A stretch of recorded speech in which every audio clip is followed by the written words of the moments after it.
सुख साज, मंगलमय सुख साज।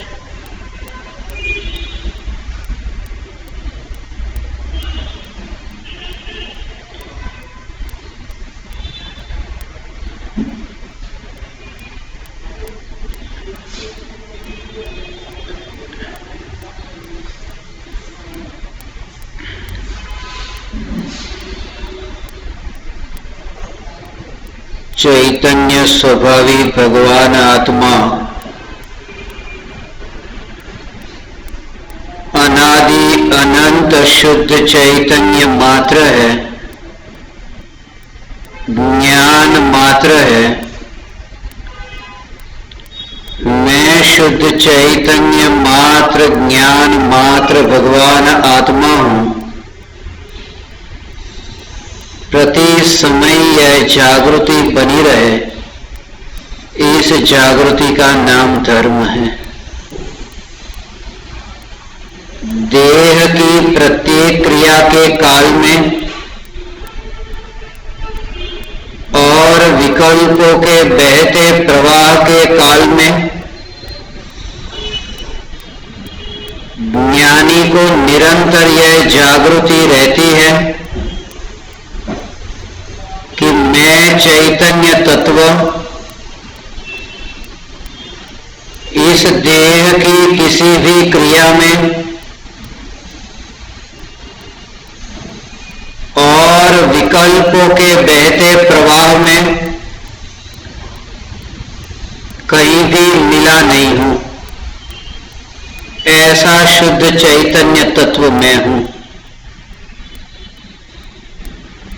प्रति समय स्वयं की सत्ता का बोध, चैतन्य सत्ता की जागृति, यही धर्म है।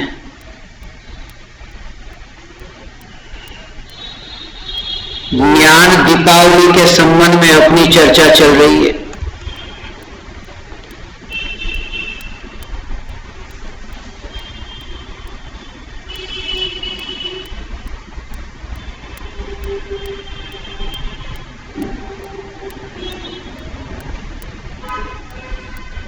चैतन्य तत्व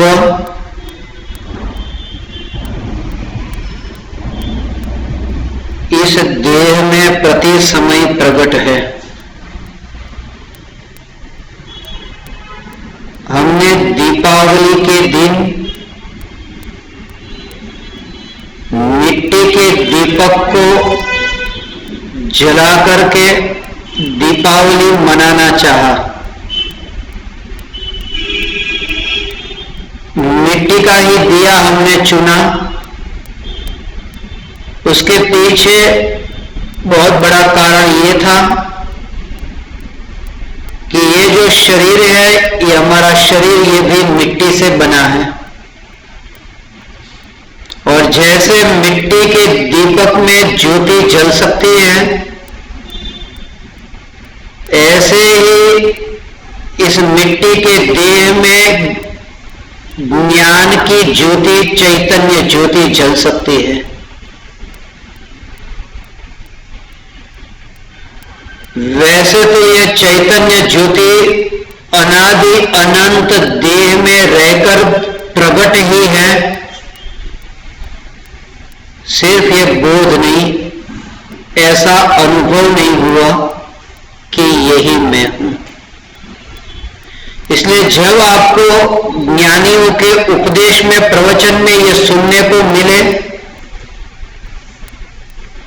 कि जगत में जो कुछ भी हो रहा है, जगत में जो एक फिल्म चल रही है, उस फिल्म को मात्र जानो और देखो।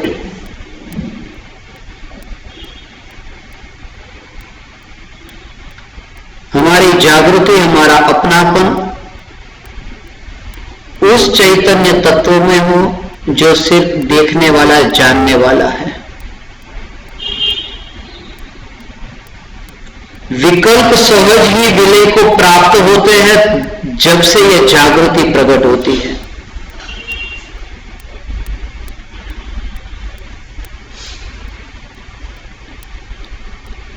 शरीर में बीमारी आई, अब क्या होगा, अब क्या होगा, अब क्या होगा। एक फिल्म चल रही है, शरीर स्वस्थ था, शरीर बीमार पड़ा, अब आगे क्या होगा। ये फिल्म की रील जो चल रही है, जो होगा वही होगा। और इस फिल्म की रील में कौन कौन सी बातें समाहित है। फिल्म की रील में ये बीमारी आई, ये फिल्म की रील चल रही, फिर दवाई नहीं लेना, डॉक्टर के पास नहीं जाना, ये सब नहीं करना। तो ये कहा कि डॉक्टर के पास जाने का जो भाव आया उसे भी एक फिल्म की रील में ही लेना। दवाई लेने का जो भाव आया, दवाई लेने की जो एक क्रिया हो रही है, ये भी एक फिल्म की रील है। जागृति ये रहे कि जो देखने वाला है वो सिर्फ फिल्म के एक पार्ट को देखने वाला है और दूसरे पार्ट को नहीं देखने वाला, करने वाला, ऐसा नहीं। हम फिल्म देखने जाते हैं तो फिल्म में जो भी दृश्य आते हैं, ऐसा नहीं मानते कि कुछ दृश्य का तो मैं दृष्टा हूं और कुछ दृश्य को मुझे फेरफार करना है। हम ये मानते हैं कि जितने भी दृश्य आज इस पर्दे पर आएंगे मैं सभी को देखने वाला हूं। ऐसे ही जागृति की बीमारी आई, वो भी एक दृश्य, बीमारी आई और डॉक्टर के पास जाने का विकल्प आया, वो भी एक दृश्य, दवाई लेने का भाव आया, वो भी एक दृश्य, और दवाई लेने पर भी बीमारी नहीं मिटी, वो भी एक दृश्य, और अंत में मृत्यु हुई, वो भी एक दृश्य। इन समस्त दृश्यों को जो मात्र देखता है, ज्ञाता दृष्टा रहता है। बस मात्र ज्ञाता दृष्टा रहो। अब उसके अंदर और एक गहरा रहस्य है कि ये जो फिल्म चल रही है उसके ज्ञाता दृष्टा रहो, अर्थात ज्ञाता दृष्टा तुम्हें रहना नहीं है, तुम ज्ञाता दृष्टा ही हो। ये जो ज्ञान है, ज्ञान क्या करता है? ज्ञान मात्र जानता है। बीमारी आई तब ज्ञान में जाना बीमारी आई। जब आप डॉक्टर के पास में जाने का भाव आया था, उस भाव के समय ज्ञान में जाना कि यह भाव आया है। जब दवाई लेने का भाव आया तब ज्ञान में जानने में आया कि दवाई लेने का भाव आया है। फिर भी बीमारी नहीं मिटी तब ज्ञान में जाना कि बीमारी नहीं मिटी, और मृत्यु हुई तब भी ज्ञान में जाना। ये ज्ञान मात्र जानता है। इसलिए जब भी आपको ये कहा जाए कि मात्र ज्ञाता दृष्टा रहो, तब ज्ञाता दृष्टा रहना नहीं है। ज्ञाता दृष्टा रहना नहीं है। जब आपको कहा जाए कि ज्ञाता दृष्टा रहो, उसका भाव यह है कि जो ज्ञाता दृष्टा है, ऐसा जो ज्ञान दर्शन जो ज्ञाता दृष्टा ही है, तुम उसमें अपनापन स्थापित करो कि यही मैं हूं, और ये फिल्म में जो है, जो घटित हो रहा है वहां, वो मैं नहीं हूं। अपनापन स्थापित जब होता है तब ऐसा कहने में आता है कि आज से तुम ज्ञाता दृष्टा रहे, ऐसा कहने में आता है। सत्य यह है कि ज्ञाता दृष्टा अनादिकाल से ही थे, सिर्फ अपनापन स्थापित नहीं हुआ था कि ये जो ज्ञाता दृष्टा है बस वही मैं हूं। ज्ञान में अपनापन स्थापित हो जाना, ज्ञान में श्रद्धान का ऐसा अपनापन होना कि ये ज्ञान ही मैं हूं। और ज्ञान में जब श्रद्धा की मोहर लगती है, और जब से ऐसा अनुभव हुआ कि यह ज्ञान सदाकाल निर्मल ही निर्मल रहा, एक समय के लिए भी ये ज्ञान मलिन नहीं हुआ, उस निर्मल ज्ञान की सत्ता के बाहर मैं कहीं पर भी नहीं। अनादिकाल का जो मिथ्यात्व है, वो अनादिकाल का मिथ्यात्व भी एक समय की पर्याय के अंदर आकर मिल नहीं गया। एक समय की ज्ञान की पर्याय में वो मिथ्यात्व का भाव मिल नहीं गया। यदि वो एक समय की ज्ञान की पर्याय में ये मिथ्यात्व का भाव मिल जाता तो वो ज्ञान की पर्याय भी मलिन हो जाती और ज्ञान की पर्याय यदि मलिन हो जाती, ज्ञान मलिन हो जाता, तो चैतन्य तत्व मलिन हो जाता, क्योंकि ज्ञान स्वभाव यदि मलिन हो गया तो भगवान आत्मा भी मलिन हो गया। और इसलिए जो भी विकार आत्मा में उत्पन्न होते हैं, ज्ञानी को यह जागृति है, मैं ज्ञान मात्र हूं, मैं चैतन्य मात्र हूं। इस चैतन्य पने की जो जागृति, ज्ञान मात्र की जागृति,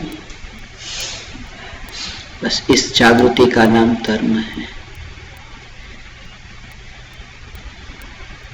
दीपावली को हम मनाते हैं, मिट्टी के दिए में ज्योति जला करके। दोनों का जो स्वभाव है वो स्वभाव दोनों का विपरीत है। दीपक का जो स्वभाव है और ज्योति का जो स्वभाव है विपरीत है। दीपक का जो स्वभाव है वो नीचे की ओर जाना है और ज्योति का जो स्वभाव है वो ऊपर की ओर जाना है। इसलिए दिया यदि यहां रखा हो और ऐसे ही किनारे पर आ जाए और गिर जाए तो गिरेगा, दिया नीचे जाएगा, मगर नीचे दिया जाएगा और ज्योति जलती हो तो ज्योति तब भी ऊपर की ओर ही जाएगी, वो नीचे की ओर नहीं जाएगी। ऐसे ही ये जो शरीर है वो दीपक है, वो दिया है, वो निश्चित रूप से ही वो मिट्टी में मिलने वाला है। इसलिए प्रति समय यह जागृति रहे। तुम आसमान की चाहे जितनी बुलंदियां छू लो, मगर इस बात को मत बोलो कि तुम्हारी आखिरी मंजिल जमीन होगी। यहां पर यह शरीर आएगा तो मिट्टी में, क्योंकि आसमान में शमशान नहीं बने हैं, आना तो जमीन पर ही पड़ेगा। इसलिए शरीर का जो स्वभाव है, शरीर का जो स्वभाव है वो नीचे की ओर जाना है, वो मिट्टी की ओर जाकर के मिट्टी में मिलना है। और ज्ञान की जो ज्योति है वो ऊपर, आत्मा का जो स्वभाव है वो ऊर्ध्वगमन स्वभाव है। इसलिए लोक के अग्रभाग में, लोकाग्र में जाकर के विराजमान होना, ये मेरा स्वभाव है।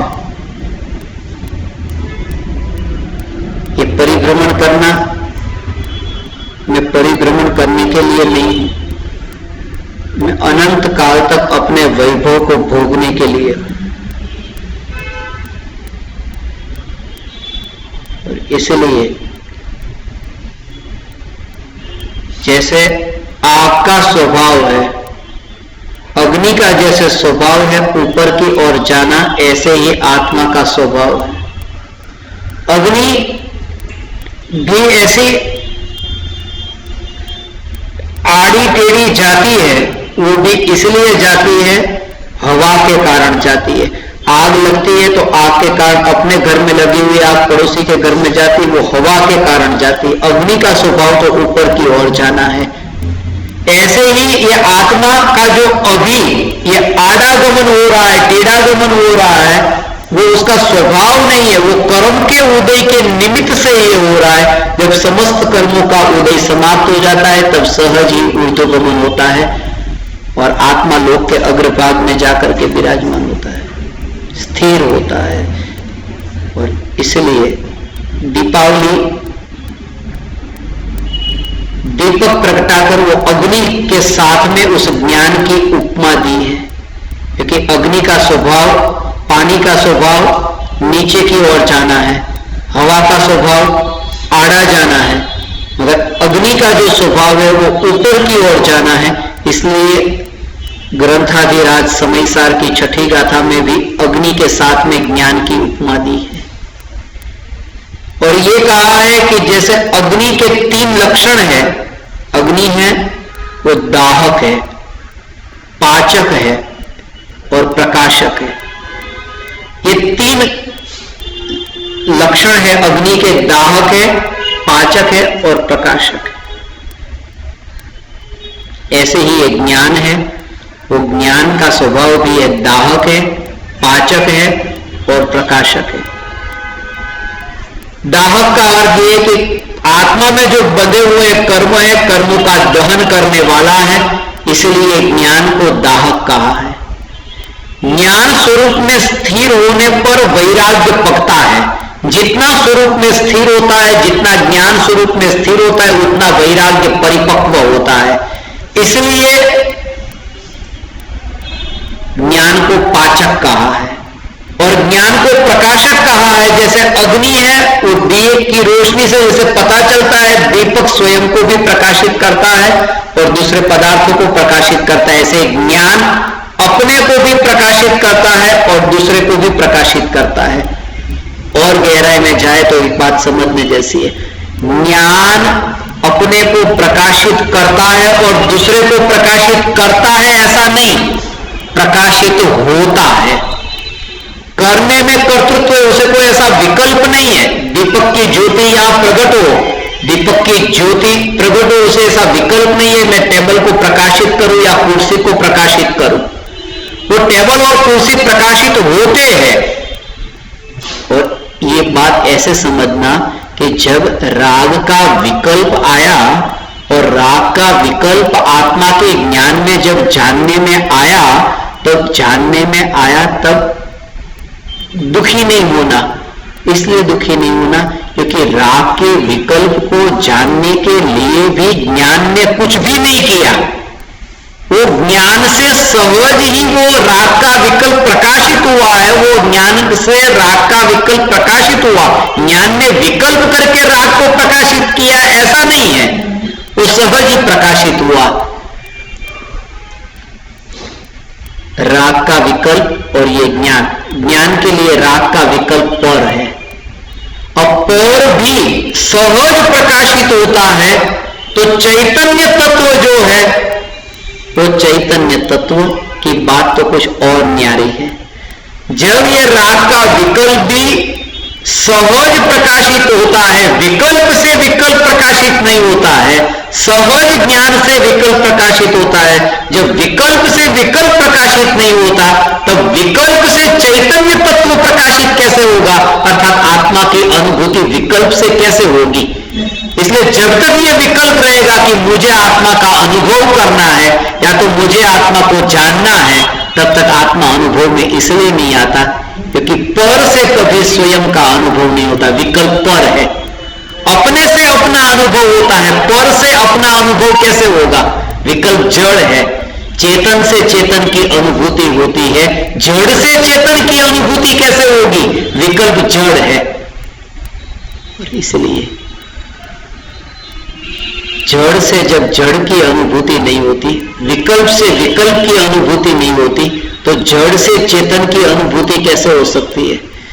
और इसलिए ज्ञान दीपावली का भाव यह है कि ज्ञान की जो पर्याय है, उस ज्ञान की पर्याय का जो प्रगट त्रिकाल ऐसा ज्ञान, उस ज्ञान के संपर्क में आना और ज्ञान की पर्याय का उस त्रिकाल ज्ञान के साथ ऐसा अभेद और तन्मय और स्थिर हो जाना।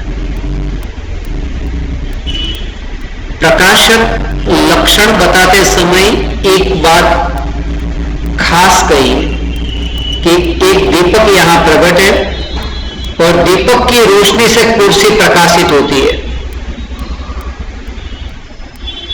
दीपक की रोशनी से, दीपक की ज्योति से दीपक भी प्रकाशित होता है और कुर्सी भी प्रकाशित होती है। दीपक दो नहीं है, कुर्सी को प्रकाशित करने वाला दीपक और अपने को प्रकाशित करने वाला दीपक, ऐसे दीपक दो नहीं है। आत्मा दो नहीं है, पर को जानने वाला आत्मा और स्व को जानने वाला आत्मा एक है। और जब दीपक से, दीपक की ज्योति से दीपक प्रकाशित होता है, तब दीपक की ज्योति से कुर्सी आदि पदार्थ भी प्रकाशित होते हैं। और दीपक की ज्योति से दीपक प्रकाशित होता है, तब भी दीपक दीपक है। और दीपक की ज्योति से कुर्सी आदि पदार्थ प्रकाशित होते, तब भी दीपक तो दीपक ही है, कुर्सी आदि पदार्थ नहीं हो जाता। ऐसे ही ज्ञान से वो राग प्रकाशित होता है और ज्ञान से ज्ञान भी प्रकाशित होता है, मगर ज्ञान से वो राग प्रकाशित होने के कारण ज्ञान राग नहीं हो जाता, ज्ञान तो ज्ञान ही रहता है। इसलिए राग आदि भावों की उत्पत्ति के काल में भी ज्ञान तो ज्ञान ही है। ऐसी श्रद्धा के कारण ज्ञानी को चौथे गुणस्थान में राग आदि भाव की उपस्थिति में भी ज्ञानी को ज्ञानी क्यों कहा? राग आदि भाव तो होते हैं इसलिए कहा, क्योंकि उन्होंने ऐसा माना कि राग जो जानने में आता है वो राग जानने में आता है, फिर भी ज्ञान रागमय नहीं हो जाता और ज्ञान ज्ञानमय ही रहता है। ऐसा जो स्वरूप है, धुआं प्रकाशित होने के कारण प्रकाश धुआं नहीं हो जाता। ज्ञान दीपक की महिमा बताते हुए ये कहा कि ये एक ऐसा दीपक है, लोक में जो दीपक है वो दीपक उस दिए में तेल, बाती आदि की जरूरत पड़ती है। ये ज्ञान का दीपक ऐसा है जो किसी पर के ऊपर अधीन नहीं है, जो किसी परग्नि के ऊपर भी अधीन नहीं है, अपनी सत्ता स्वयं के कारण है।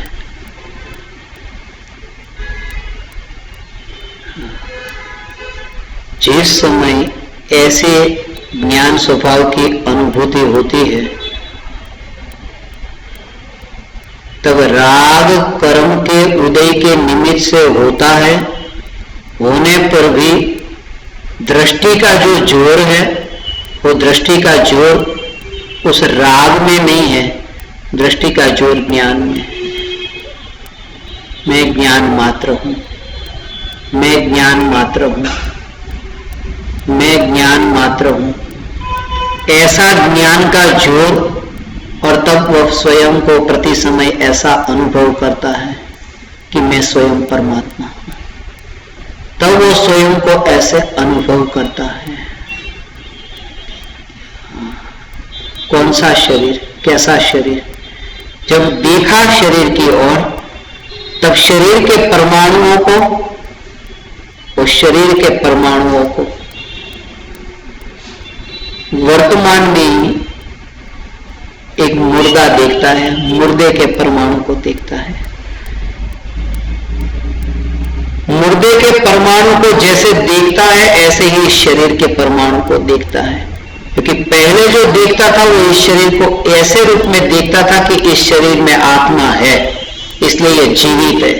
मगर जब जाना कि जहां आत्मा है वहां तो देह है ही नहीं, तो यहां पर अकेला शरीर दिखाई देता है, अकेला शरीर दिखाई देता है, तब वो इस शरीर को अभी से ही एक मुर्दे के रूप में देखता है। ऐसा अभ्यास यदि छोटी छोटी घटनाओं से यदि प्रारंभ करें तो उस दशा तक पहुंच सकते हैं। जो भी जीवन में घटना घटे उस घटना के समय ये जागृति,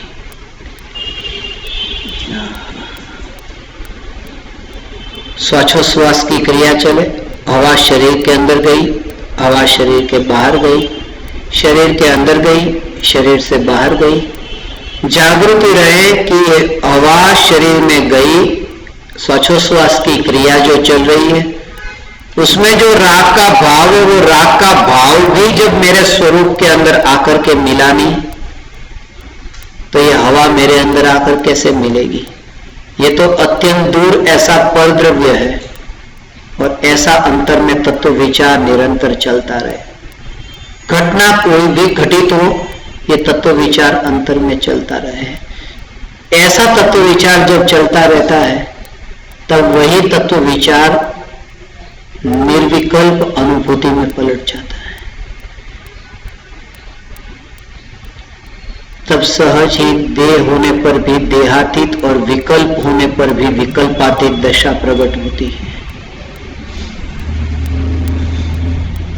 ऐसा अनुभव जिस समय होता है उस समय ज्ञान सत्ता, चैतन्य सत्ता कि वो स्पर्श ना हुई पर्याय को, और पर्याय में ऐसा अनुभव हुआ कि मैं ज्ञान मात्र, बस भेद मिट गया, बीच में जो एक आवरण आता था वो आवरण मिट गया। जीभ तैयार है मिठाई को चखने के लिए, मिठाई भी तैयार है जीभ पर आकर के वो जीभ चखे उसके लिए, पर बीच में एक आवरण है जो मिठाई के ऊपर लगा है, कागज जो लगा है, वो कागज लगा है कि वो जीभ के ऊपर मिठाई आने पर भी वो कागज के आवरण के कारण जीभ पर वो मिठास का रस नहीं आ पाता। ज्ञान की पर्याय प्रति समय तैयार है और चैतन्य तत्व भी प्रति समय तैयार है। ज्ञान की पर्याय उस रस को चखने के लिए तैयार है, चैतन्य तत्व उस चखने में आने के लिए तैयार है। बीच में इस चैतन्य तत्व का अनुभव मुझे हो, ऐसा जो विकल्प है वो विकल्प कागज का काम करता है।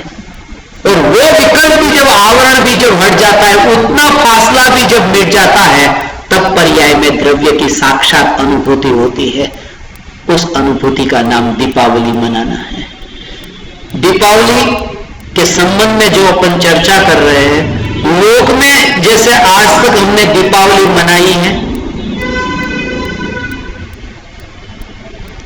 सबसे बड़ी भ्रांति, दीपावली से पहले हम दो पर्व मनाते हैं। एक है धनतेरस का पर्व और एक है काली चौदस, उसके बाद दीपावली, उसके बाद अपन बेस्तु वर्ष, नया साल, न्यू ईयर, और उसके बाद भाई बीज। ये 5 दिन को हम एक साथ में, उसमें सबसे बीच में दीपावली आती है।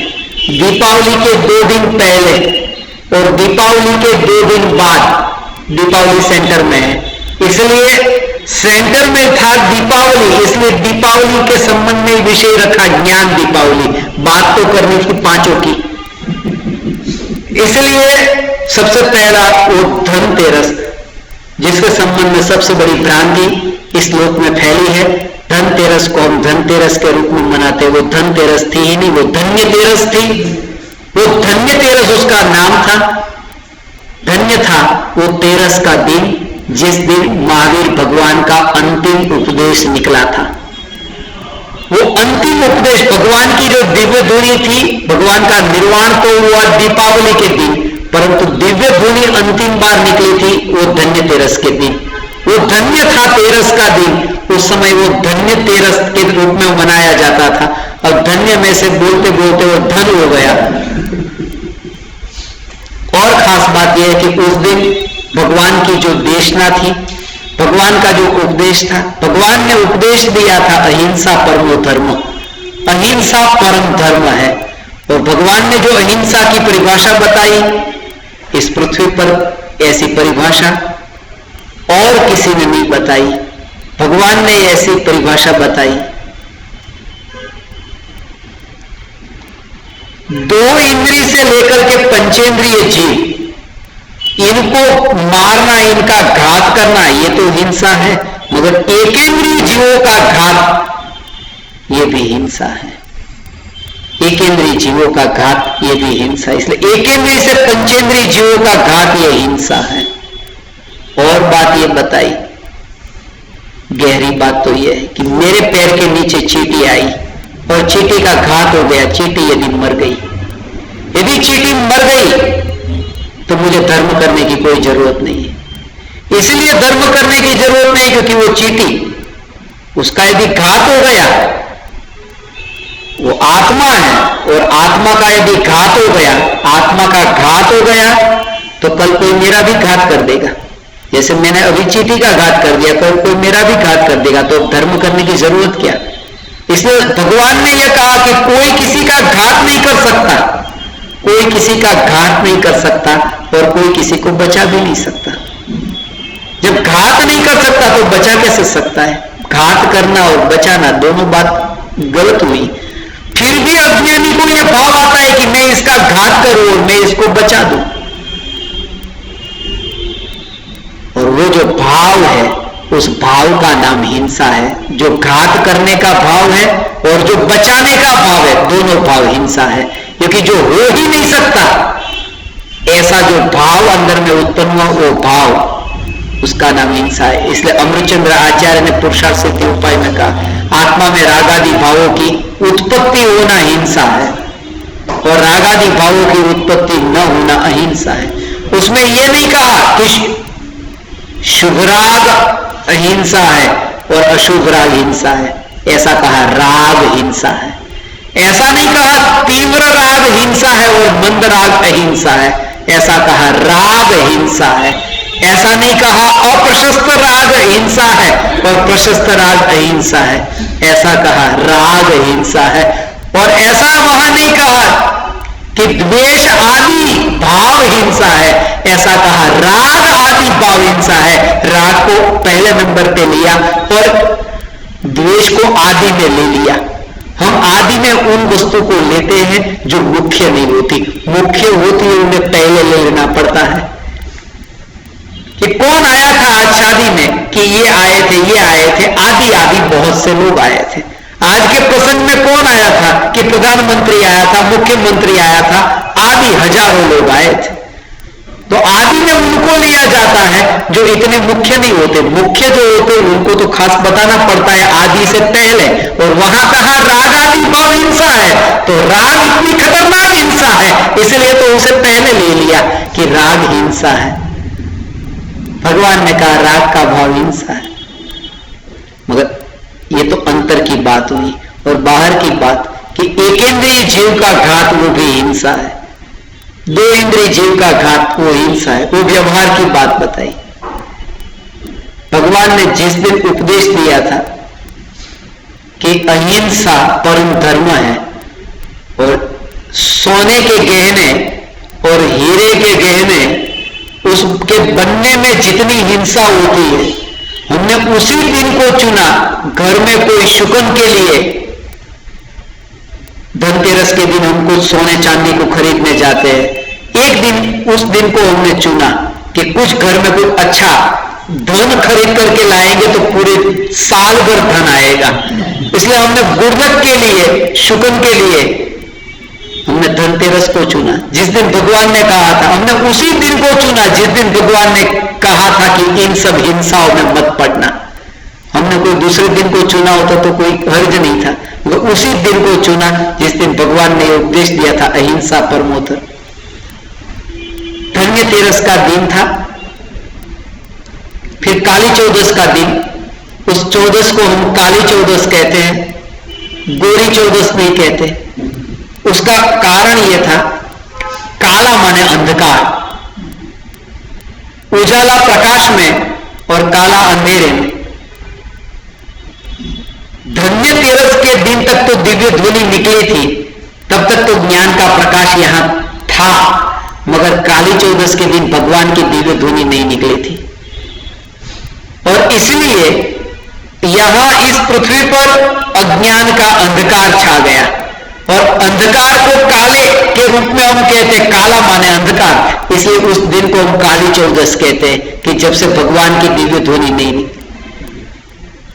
और उसका दूसरा नाम रूप चतुर्दशी है। रूप चतुर्दशी इसलिए मनाई जाती है, काली चौदस को रूप चतुर्दशी भी कहते हैं, क्योंकि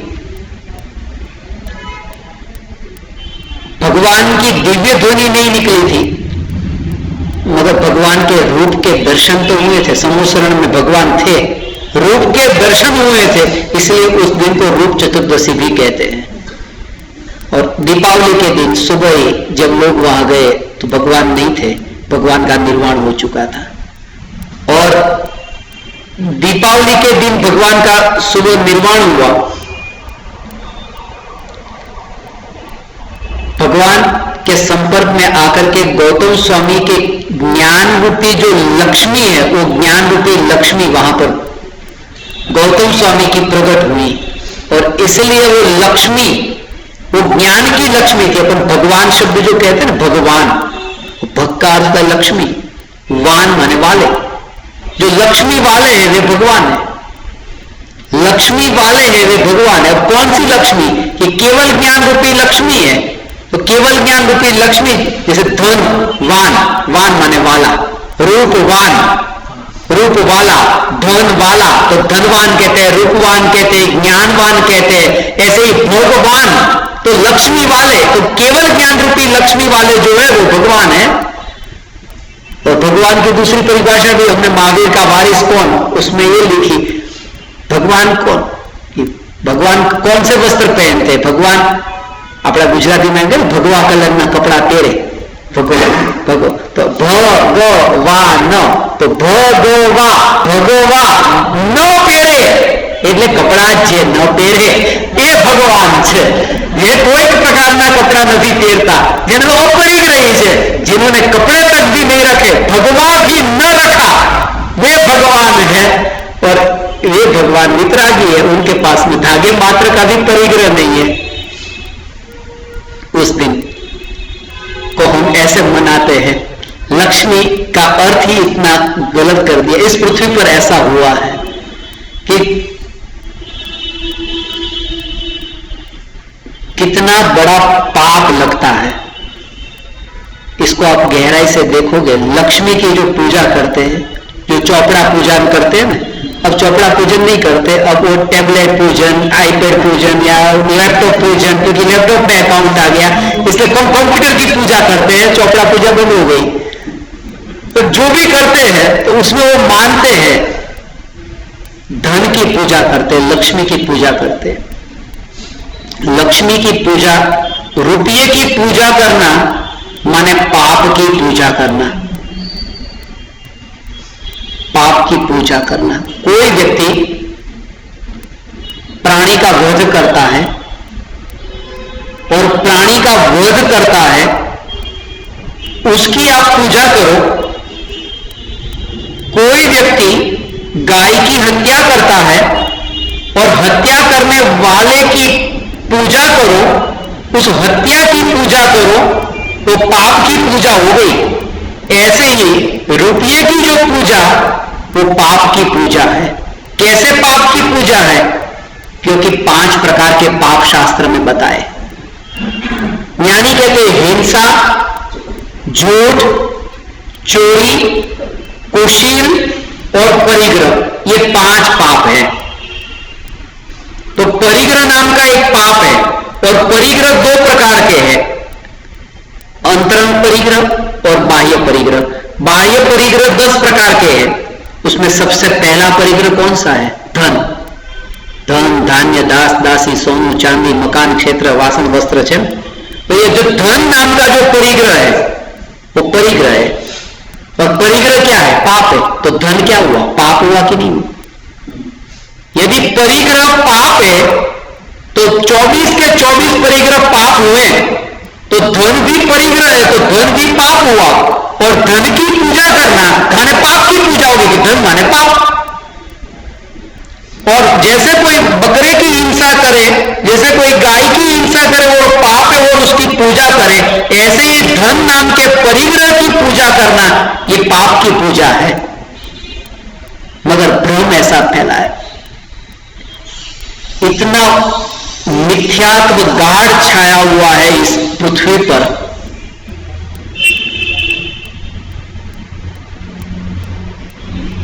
जीसस ने कहा था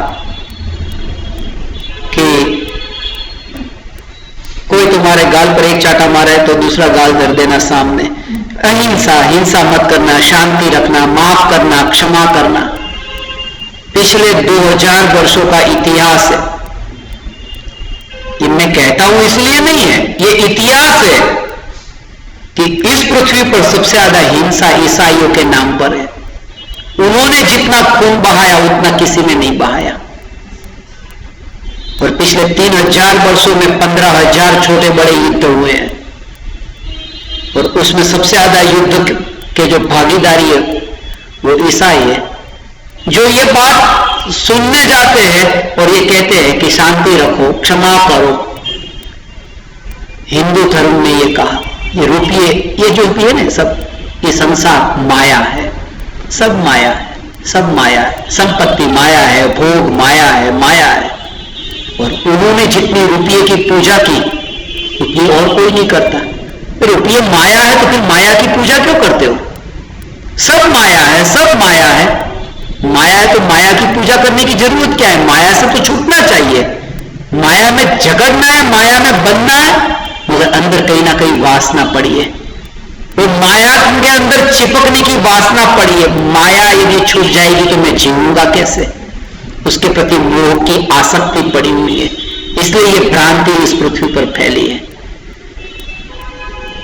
कहीं ना कहीं ये अहंकार का जो भाव है, अहंकार का भाव। फिर ये क्यों कहते हैं, यदि ये लक्ष्मी की पूजा करते, फिर ये क्यों कहते हैं कि ये माया है, ये तो माया है? ये माया कहना जरूरी है, क्योंकि ये बताना जरूरी है कि मेरा धर्म सच्चा है। क्योंकि मेरा धर्म सच्चा है, उससे अहंकार का भाव पुष्ट होता है। जब आप कहते हो किसी को कि मेरा धर्म सच्चा है, तब आपको इससे कोई लेना देना नहीं है, धर्म से लेना देना नहीं है। धर्म से लेना देना होता तो वो माया है, ये माया को छोड़ देते। धर्म से लेना देना होता तो, मगर धर्म से लेना देना नहीं है, अपने से लेना देना है। अपने को बड़ा बताने के लिए, मगर किसी के सामने आप यदि बताने जाओ कि मैं बड़ा हूं, तो दूसरा व्यक्ति क्या कहेगा? देखो कितना अहंकारी है। और यदि ये बता जाओ कि मेरा धर्म बड़ा है, तो लोग कहेंगे देखो अच्छा आदमी है, देखो धर्म के नाम पर कितना काम कर रहा है, धर्म के नाम पर। मगर अंत में तो अपना ही अहंकार पुष्ट होता है। धर्म का नाम लेकर के स्वयं का अहंकार पुष्ट होता है। अहंकार के ऊपर एक पर्दा डालना पड़ता है, एक पर्दा डालना पड़ता है वो धर्म का। और इसलिए कहीं ना कहीं अपने अहंकार को पुष्ट करने के लिए हमने धर्म को इतना भी नीति वाला और प्रामाणिक व्यक्ति मिलना मुश्किल हो गया, जो कहे कि मैं अहंकारी हूं और मुझे अहंकार चाहिए, मुझे मान चाहिए। पाखंड इतना छा गया कि अपने अहंकार को पुष्ट करने के लिए धर्म के नाम पर कि मेरा धर्म बड़ा, अपने अहंकार को पुष्ट करने के लिए उसमें भी पाखंड का उपयोग करना पड़ा। इसलिए दीपावली का जो दिन है वो तो ऐसा दिन है, दीपावली भी भोग का पर्व नहीं है, वो भी त्याग का पर्व है। वो भी त्याग का पर्व है, वो भी खाने पीने का पर्व नहीं है। वो स्वरूप की स्थिरता में, स्वरूप में ज्ञान स्वरूप की अनुभूति करने का पर्व है। इसलिए दुनिया में आपके ऊपर ऐसी मोहर लगेगी, यदि आप पूरे दिन पर घर से बाहर नहीं निकले दीपावली के दिन और घर में ही बैठे रहे, किसी को मिले नहीं, तो लोग आपको यही कहेंगे इन्होंने दीपावली नहीं मनाई, दीपावली नहीं मनाई।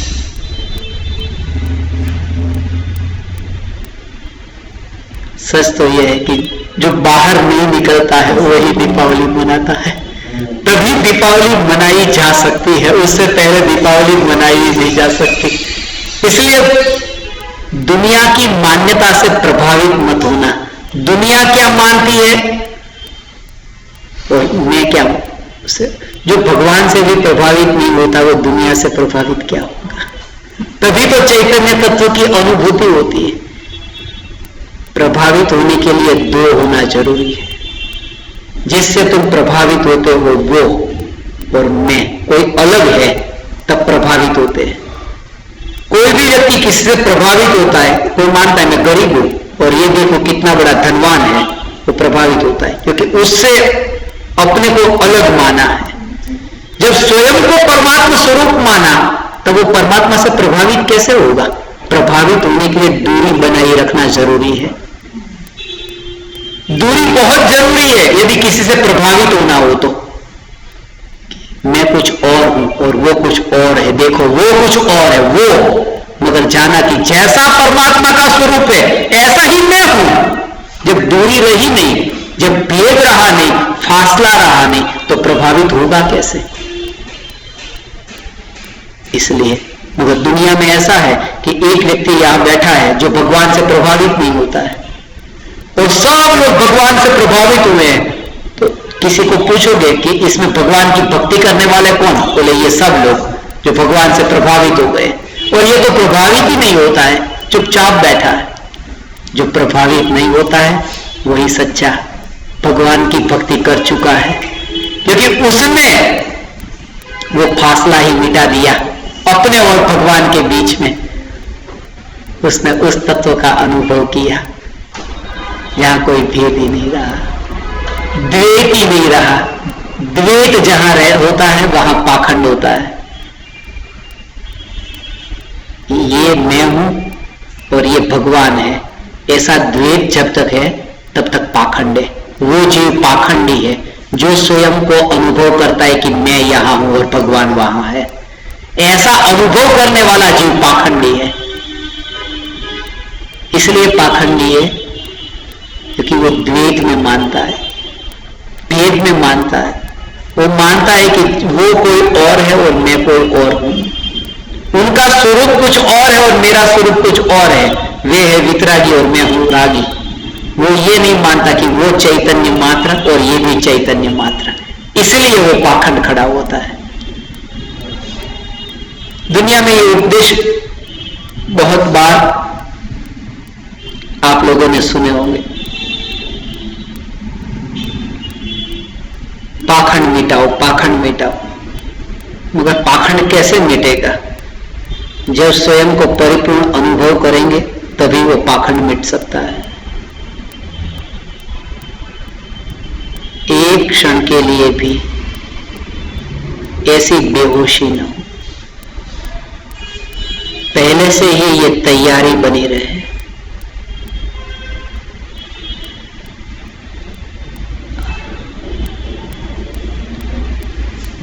इसी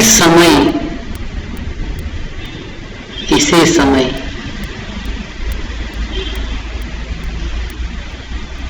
कोई वस्तु छूट जाती है। आपका फोन था, आपका पर्स था, वो कहीं छूट गया, तुरंत ही जागृति, अरे मेरा पर्स छूट गया, मेरा पर्स छूट गया। मेरा पर्स छूट गया ऐसा जानने वाला कौन? यहां ज्ञान यहां मौजूद है, ज्ञान मौजूद है। और मेरा पर्स छूट गया ऐसा जो जानने वाला ज्ञान मौजूद है, उस ज्ञान की सत्ता के बाहर मेरी कोई सत्ता नहीं है। इसलिए मेरा जो वैभव है वो तो छूटा ही नहीं है, वो तो है। इसलिए तो वो जान रहा है कि वो पर्स छूट गया। जो छूट गया है उसे जानने वाला मौजूद है, बस। इसलिए मेरा कुछ नहीं छूटा। उस ज्ञान के साथ में ही ऐसा अपनापन। ज्ञान को दीपक की उपमा दी है। ज्ञान से ज्ञान की ज्योत जलती, इसलिए बल्ब की उपमा नहीं दी, ट्यूबलाइट की उपमा नहीं दी। क्योंकि जलते हुए बल्ब के संपर्क में नहीं जलते हुए बल्ब को रखोगे तो वो नहीं जलेगा, मगर जलते हुए दीपक के संपर्क में नहीं जलते हुए दीपक को रखे तो वो जलेगा। इसलिए बल्ब नहीं कहा, ट्यूबलाइट नहीं कहा। उस प्रकाश तो वहां से भी प्रकट होता है, मगर ज्ञान को दीपक की उपमा दी है। और दीपक है, दीपक की ज्योति जीवंत है। ये जो बल्ब है वो जड़ है, उसमें जीवंतपना नहीं है। ज्ञान में जीवंतपना है। ज्ञान ऐसा निरंतर जानने जानने जानने जानने रूप कार्य करता है, जानने जानने रूप कार्य करता है। वो निरंतर एक्टिव है, सक्रिय है। एक समय के लिए भी जिसका कार्य रुका नहीं है, एक समय के लिए भी जिस ज्ञान का कार्य परद्रव्य के अधीन हुआ नहीं है, ऐसा ज्ञान स्वभाविक भगवान आत्मा वही मैं हूं। दीपावली तब मनाई जब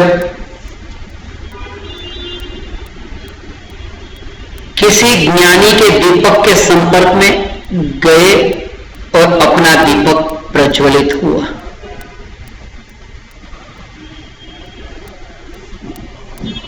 उसके बाद हम नई साल मनाते हैं। पूज्य गुरुदेव श्री कांजी स्वामी कहते थे, बेस्तु वर्ष एना माटे। जूનું વર્ષ પૂરું થયું અને નવું વર્ષ શરૂ થયું। पुरानी साल गई, नई साल शुरू हुई। तो वे कहते थे कि मिथ्यात्व की जो पर्याय है वो मिथ्यात्व की पर्याय अनादिकाल की है, तो पुरानी है, अनादिकाल की है। और सम्यक दर्शन की पर्याय आज तक प्रकट नहीं हुई। तो जिस समय सम्यक दर्शन की पर्याय प्रकट हुई उस समय नई साल शुरू हुई। नવું વર્ષ એનું નામ બેસતું વર્ષ એટલે કે સમ્યક દર્શન જે દિવસે થયું એ દિવસથી બેસતું વર્ષ શરૂ થયું। એના પહેલા બેસતું વર્ષ છે જ નહીં, એના પહેલા કોઈ નવું વર્ષ નથી, એના પહેલા બધું જૂનું જ છે। जगत में कुछ नया नहीं है। जब अनुभव होता है कोई भी अनुभव नया नहीं होता। इसमें एक रहस्य है, कोई भी अनुभव नया नहीं होता। क्यों? क्योंकि जो अनुभव आज मुझे हुआ वह अनुभव अनंत ज्ञानियों को पहले हो चुका है, नया कहाँ है। कोई भी अनुभव नया नहीं होता, वो अनुभव अनंत ज्ञानियों को हो चुका है। और जो अनुभव मुझे आज हुआ वो नया है, इसलिए क्योंकि मुझे तो आज तक एक बार भी नहीं हुआ था और आज हुआ, इसलिए मेरे लिए नया है। अनंत ज्ञानियों को अनंत बार हो चुका है, इसलिए वो नया नहीं है। और मेरे लिए वो आज ही हुआ है, इसलिए मेरे लिए वो अनुभव आज नया है। और मेरे लिए भी जो अनुभव हुआ प्रत्येक समय की पर्याय में वो अनुभव नया नया नया नया नया अनुभव होता है। जिस पर्याय में अनुभव हुआ उस पर्याय का तो व्यय हो गया। दूसरी पर्याय में जो अनुभव होगा वो दूसरी पर्याय नई होगी, बिल्कुल नई पर्याय है, उसे पुरानी पर्याय से कोई लेना देना नहीं है। इसलिए महावीर भगवान आज अतीन्द्रिय आनंद को भोगते हैं। वो अतीन्द्रिय आनंद को भोगते हैं। क्यों भोगते हैं? 2500 वर्ष पहले वे अपने में लीन हुए थे, इसलिए वे आज अतीन्द्रिय आनंद को भोगते हैं, ऐसा नहीं है। उसका कारण यह है कि 2500 वर्ष पहले जो अपने में लीन हुए हैं और लीन होने का जो अतीन्द्रिय आनंद है वो आनंद तो उसी पर्याय में आ चुका, प्रकट हो चुका। एक समय की पर्याय में जब पर्याय द्रव्य में लीन होती है उसका जो आनंद है वो उसी समय आता है, अगले समय की पर्याय में नहीं। और अगले समय की पर्याय में जो आनंद प्रकट होगा वो अगले समय की पर्याय उस द्रव्य में लीन है उसका आनंद है। और आज वर्तमान पर्याय में जो अतीन्द्रिय आनंद है उसका कारण क्या है कि आज की पर्याय जो है वो अपने में स्थिर है, इसलिए वो आनंद वर्तमान में। वरना क्या होता कि एक समय की पर्याय में पुरुषार्थ मानना पड़ता और बाकी की समस्त पर्याय अनंत काल की पर्याय बिना पुरुषार्थ की हो जाती। एक समय एक बार पुरुषार्थ कर लो, एक समय का पुरुषार्थ करो, अनंत काल का आनंद मिलेगा। एक समय के पुरुषार्थ से तो एक समय का आनंद है, और अनंत काल का जो आनंद है वो अनंत काल का पुरुषार्थ है। क्योंकि केवल अनंत ज्ञान है ना, अनंत ज्ञान, अनंत दर्शन, अनंत सुख और अनंत वीर्य। अनंत वीर्य माने अनंत पुरुषार्थ। तो अनंत ज्ञान अनंत काल तक रहता है, तो अनंत वीर्य भी अनंत काल तक रहेगा कि एक समय के लिए पुरुषार्थ होगा, एक समय पुरुषार्थ कर लो बस फिर अनंत काल आनंद आएगा, ऐसा नहीं। अनंत काल के लिए निरंतर पुरुषार्थ चालू रहता है। जैसे अनंत काल के लिए केवल ज्ञान है, ऐसे अनंत काल के लिए पुरुषार्थ है। सिर्फ अंतर इतना है, पहले कमाई करने के लिए पुरुषार्थ करना था, अब कमाई हो गई उसे देखते हैं। करोड़पति होने के लिए पुरुषार्थ करना और करोड़पति पद पर टिक करके रहने के लिए पुरुषार्थ करना कि छूट ना जाए कोई करोड़ रुपए पहले भगत, दोनों में अंतर कितना है कि जब करोड़ों रुपए इकट्ठे करने का जो पुरुषार्थ था उसमें पसीना बहता था, और फिर करोड़ों रुपए इकट्ठे होने के बाद में अब जो ज्ञाता दृष्टा रहना है उसमें पसीना नहीं बहता है। तो मुनि की जो अवस्था थी उस मुनि की अवस्था में ऐसा पुरुषार्थ था जिसमें मुनियों को पसीना बहता है, तीर्थंकरों को पसीना नहीं बहता है। उसका कारण यह है भगवान को पसीना नहीं बहता है क्योंकि वो उस प्रकार की मेहनत नहीं करनी नहीं पड़ती जैसी मुनियों को होती है। मुनि का पुरुषार्थ और भगवान का पुरुषार्थ। तीर्थंकर भगवान वो जो प्रकट हो चुका केवल ज्ञान बस अपने स्वरूप में स्थित है, मगर पुरुषार्थ प्रति समय है। इसलिए ज्ञान दीपावली एक बार मनाई और फिर मनाई फिर हो गया ऐसा नहीं, फिर वो अनंत काल के लिए दीपावली मनाते हैं। दीपावली एक समय के लिए नहीं, अनंत काल के लिए दीपावली मनाते हैं। अनंत काल के लिए केवल ज्ञान की पर्याय अनंत काल के लिए टिक करके रहती है।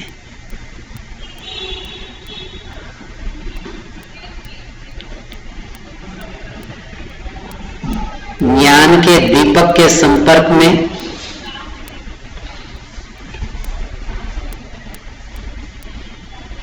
आने वाला जो पर्याय का दीपक है वो ज्ञान दीपक के संपर्क में आकर ऐसे प्रज्वलित हुआ कि कुछ नया प्रकट हुआ, वो नई साल प्रकट हुई। और उसके बाद अपन 5वां दिन एक और मनाते हैं जो भाई बीज। इसको मैं ऐसे कहता हूं कि भाई और बहन दोनों एक मां में से जन्म लेने वाले हैं, मगर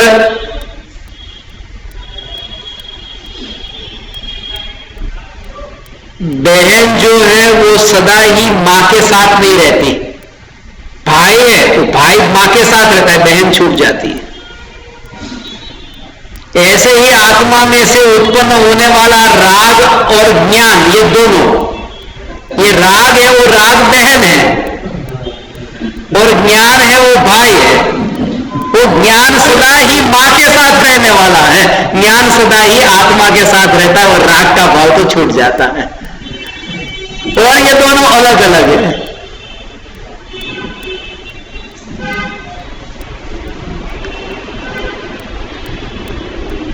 बहन का भाई के प्रति राग का भाव होता है।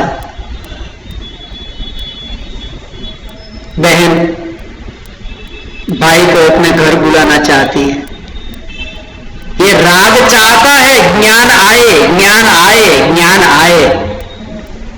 ये राग खुद बहन है, वो राग करता है कि ये ज्ञान प्रकट हो, मगर जब तक ये राग का विकल्प है तब तक वो ज्ञान होता ही नहीं है। ज्ञान की अनुभूति होने पर राग का सहज ही अभाव हो जाता है, अकेला ज्ञान रह जाता है। एक त्योहार हम और मनाते हैं जो श्रुत पंचमी का दिन मनाते हैं, जिसे ज्ञान पंचमी कहते हैं, इसे लाभ पाचम कहते हैं। लाभ थवो જોઈએ, नुकसान न थवू જોઈએ।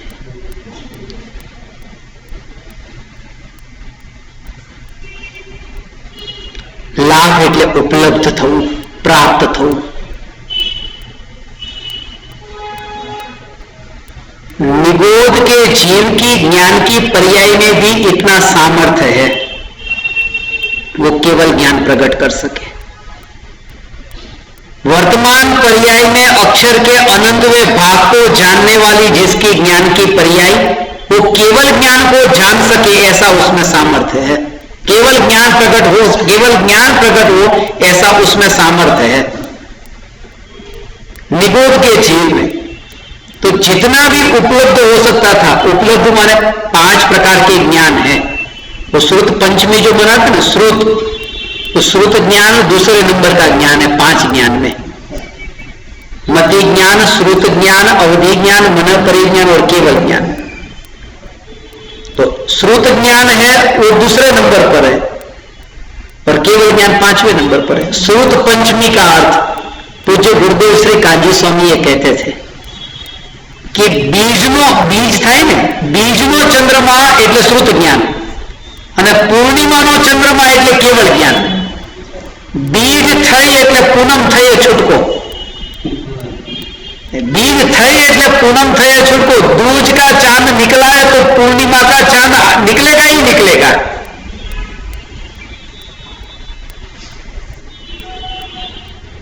ऐसे ही श्रुत ज्ञान हुआ है प्रकट तो केवल ज्ञान प्रकट होगा ही होगा। तो श्रुत ज्ञान के माध्यम से, श्रुत ज्ञान का अवलंबन लेकर के स्वरूप में लीन होकर के कोई जीव ऐसे स्वरूप में स्थिरता में लीन रहा, श्रुत ज्ञान का अवलंबन लेकर के, श्रुत ज्ञान के माध्यम से वो स्वरूप को जान करके वो पंचमी तक पहुंचा, पांचवें केवल ज्ञान तक पहुंचा। श्रुत ज्ञान से पंचम ज्ञान केवल ज्ञान तक पहुंचना, इसका नाम श्रुत पंचमी है। तो जिस समय केवल ज्ञान की प्राप्ति होती है तब श्रुत पंचमी मनाई। पांचवा ज्ञान केवल ज्ञान है और उसको भी श्रुत पंचमी कहा, ज्ञान पंचमी कहा। जो भी हमने सुना है ज्ञानियों के माध्यम से और सुन करके सुना हुआ बाहर रह गया।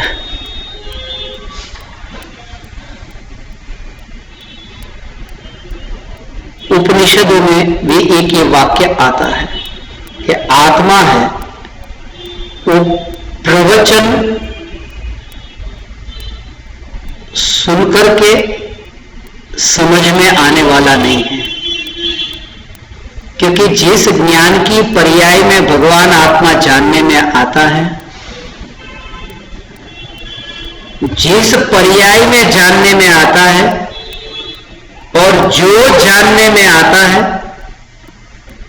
वो दोनों ही उस वाणी से पार है। और इसलिए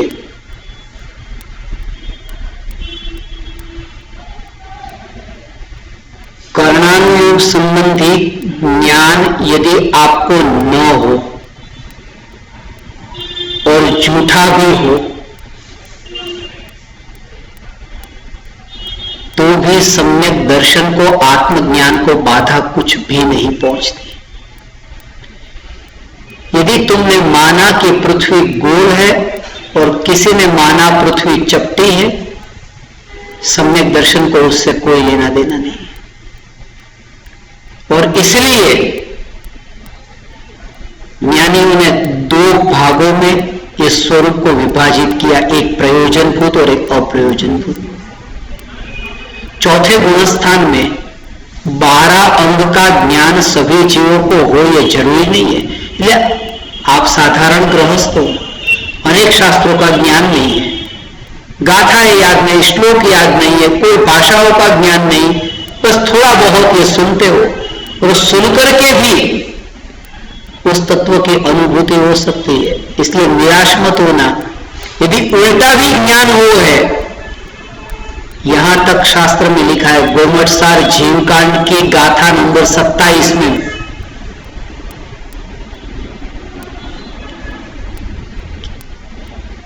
यदि कोई सम्यक दृष्टि जीव अज्ञानी के पास सुनने जाए और अज्ञानी ने कुछ स्वरूप उल्टा बता दिया और उल्टा स्वरूप वो सुने और सुनकर के आए और मान भी ले कि ऐसा स्वरूप है, तो भी उस सम्यक दृष्टि का सम्यक दर्शन छूट नहीं जाता। उसने कह दिया, वहां सुनने गया था कि कर्म की प्रकृति 148 के बदले में उसने 142 सुन ली।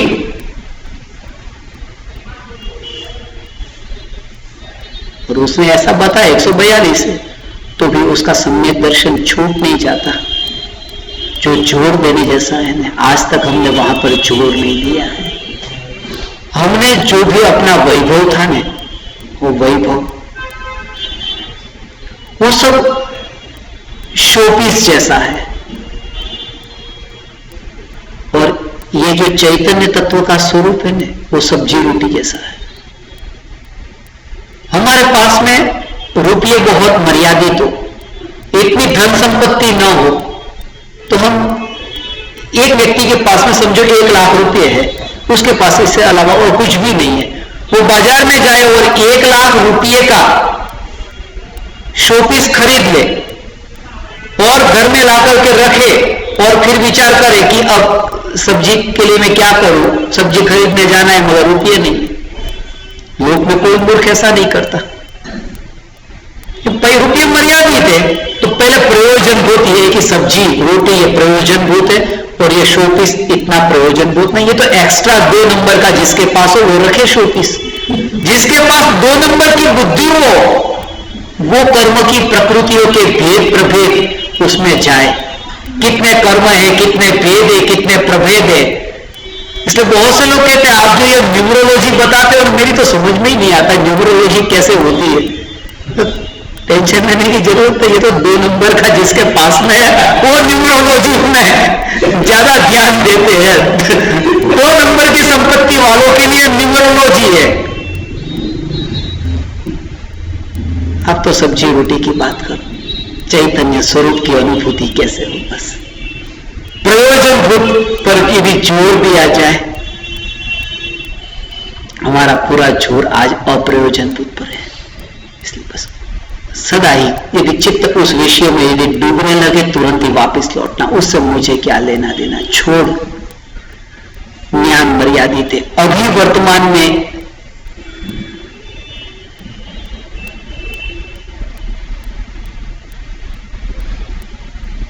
एक लाइन पढ़ता हूं, आगे की लाइन में जाता हूं पढ़ने, पहली लाइन में क्या कहा वो भूल जाता हूं, याद नहीं रहता है। तो ऐसी स्थिति में तो बस इतना स्वरूप पर ही जोर दे। शास्त्र के ज्ञान, इसलिए सूत पंचमी को मनाने का अर्थ ये नहीं है कि अनेक शास्त्रों का ज्ञान इकट्ठा।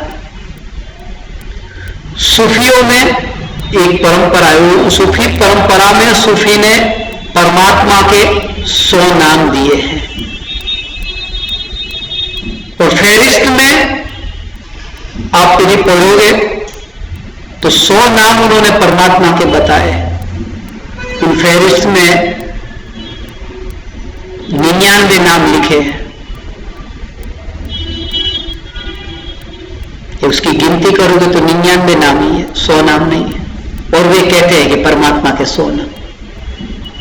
वो 100 है तो फिर इसमें 99 क्यों है? क्यों है ये 100वां कहां है?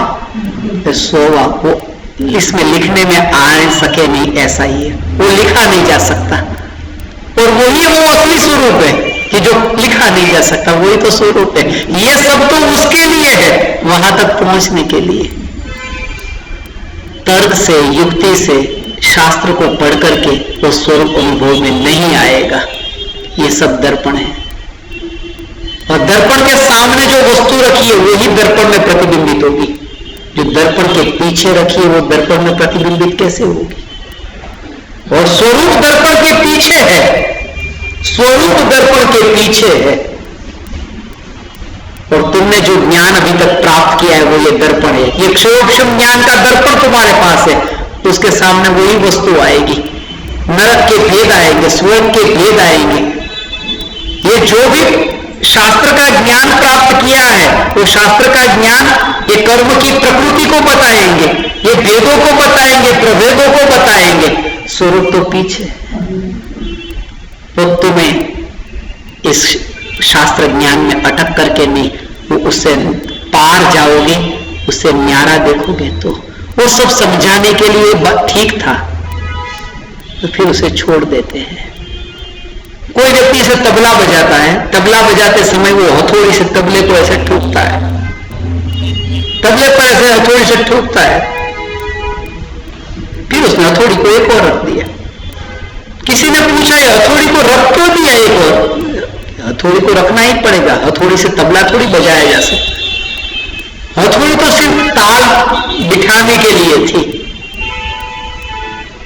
या तुम्हें कर्म में, स्वर्ग में और नरक में ये ज्यादा रुचि थी आज तक, इसलिए तुम्हारे साथ ताल बिठाने के लिए ज्ञानियों ने ये हथौड़ी का उपयोग किया। फिर वो छोड़ दिया और कह दिया कि बस वो जो संगीत तो उससे बजेगा, हथौड़ी से संगीत नहीं बजता। हथौड़ी छूट जाए, शास्त्र एक और रह जाए, फिर अंतर की अनुभूति तब होगी। फिर वो कोई भी शास्त्र हो, फिर वो आत्मसिद्धि शास्त्र भी क्यों न हो, अंतर की अनुभूति तब होती है जब आत्मसिद्धि शास्त्र भी छूट जाए और परम कृपालु देव भी छूट जाए। ऐसी स्वतंत्रता और ऐसी स्वाधीनता थोड़ा कठोर लगेगा, इसलिए तो लोग कम आते हैं क्योंकि कठोर लगता है। कृपालु देव भी छूट जाए, आत्मसिद्धि शास्त्र भी छूट जाए, ये सब छूट जाए, बोझ लगे, फिर मिशन भी अब बोझ लगता है। के बोझ लगता है। ये भी एक विघ्न बन के बैठा है। ये भी रास्ते में आने वाला एक पत्थर बन के बैठा है। ये भी पत्थर हो गया मेरे लिए, ये मिशन भी मेरे लिए पत्थर हो गया, क्योंकि जहां मुझे जाना है वहां जाने में ये बाधा पहुंचाने वाला हो गया। जैसे गौतम स्वामी के लिए महावीर स्वामी विघ्न हो गए थे, ऐसे ही मिशन विघ्न हो लगे। आनंद न हो कि कितना बड़ा काम हो रहा है, अरे कैसा काम हो रहा है जो विघ्न का काम हो रहा है। ये विघ्न दूसरों के लिए निर्विघ्न बनाने के लिए सहयोगी हो सकता है। ऐसे ऐसे लोगों के लिए अफ्रीका के ऐसे देशों में जहां जहां मैं जाके आया, उन लोगों के पास में